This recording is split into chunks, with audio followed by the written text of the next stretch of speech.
Son çıkışta atarız.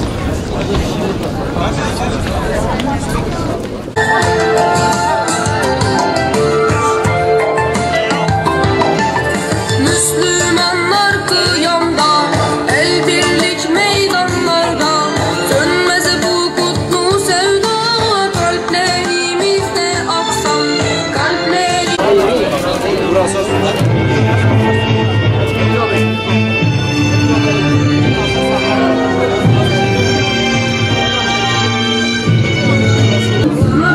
Hoş geldiniz.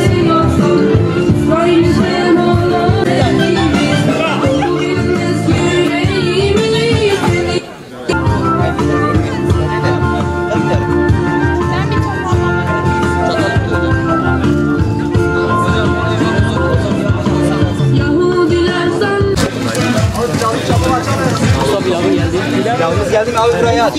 Şuraya.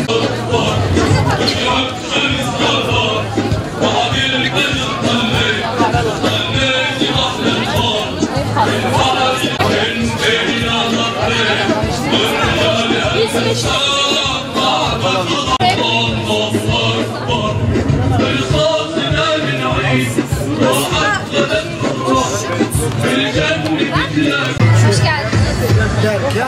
Vay vay. Filistin adına çalışıyoruz. Gelirlerimiz. Yahudiler gece gündüz çalışıyor. Biz neden çalışıyoruz?